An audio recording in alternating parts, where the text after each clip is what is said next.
kapwa.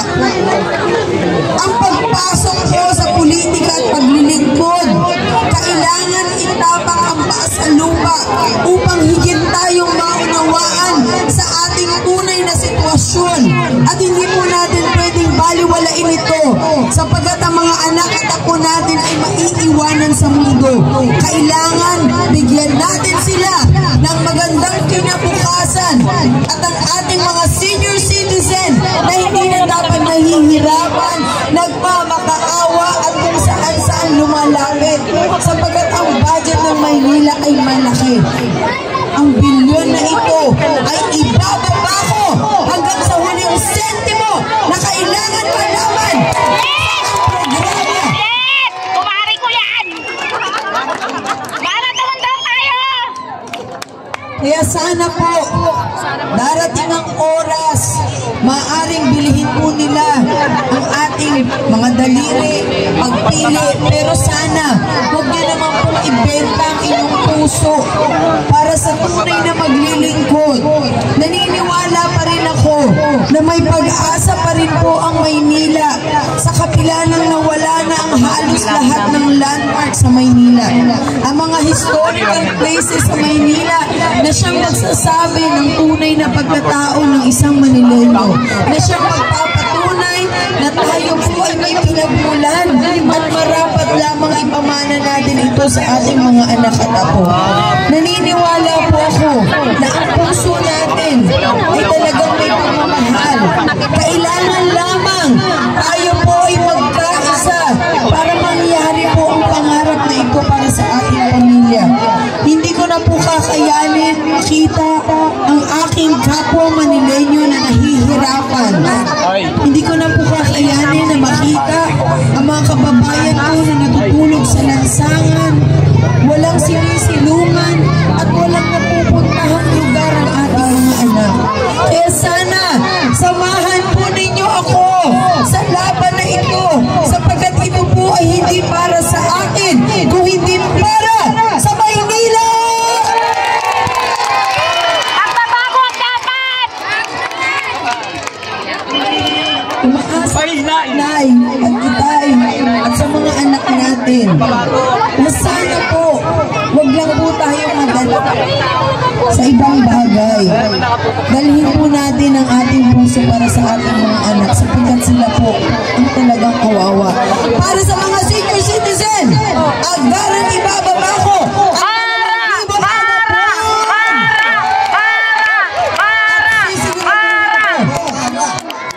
at sisiguraduhin ko na bawat barangay ay mayroong barangay health center na talagang titingin ang may sakit at naglalaan ng gamot at doktor para sa Manileño!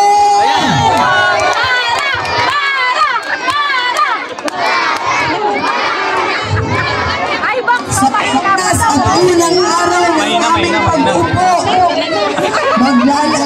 gagawa po ako ng matibay na ordinansa na magpoprotekta sa ating mga historical places at silupain sa Maynila. Sa ating mga kabataan, agarang ibababa ko po ang pagtulong pagdating sa kanilang edukasyon. Ibibigay po natin ang financial allowances na masiguro na lahat ng bata sa Maynila ay mag-aaral at magkakaroon ng magandang kinabukasan. Para sa buong mag-aaral sa Maynila, magkakaroon tayo ng libreng wifi! At para sa bawat barangay na tinanggalan ng budget at binawasan, ito po ay ibabalik ko at dadagdagan pa pati sahod ng mga tanod at limon sa barangay.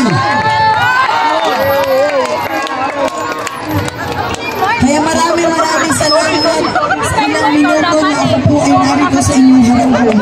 Huwag niyo po sanang kalimutan ang isang Maratamundong na pinanganak at lumaki ng San Andres, Bukid, Maynila. Minsan na po ako naging bata katulad nila na ako po ay naglalakad sa kalsada ng walang tsinelas, nakikipag-away sa aking kalaro.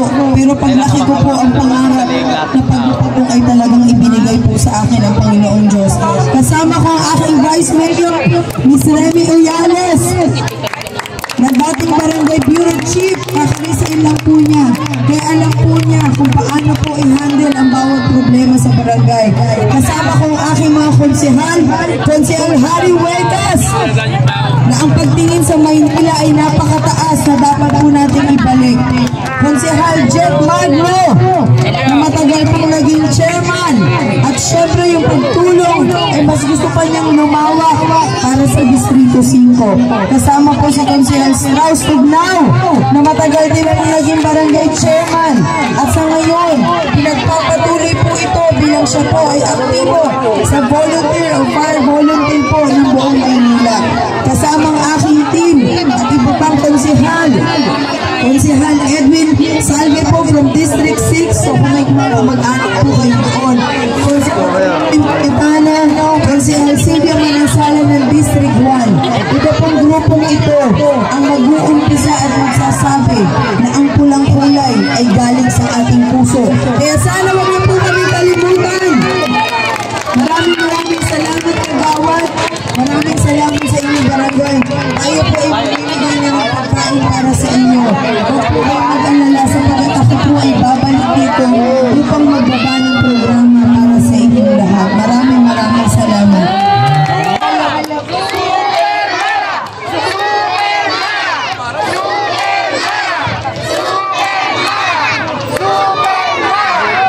Isang mensahe pong aking iiwanan, ang mensahe ng ating mahal na Pangulong Bongbong Marcos sa siyang dapat tulungan natin, lalo na po itong mapagtibay at kaunlaran ng Pilipinas. Basta tayo'y magkasama, laging mayroong umaga kay ganda. Bawat sikat ng araw, may dalang liwanag sa ating pangarap. Haharapin natin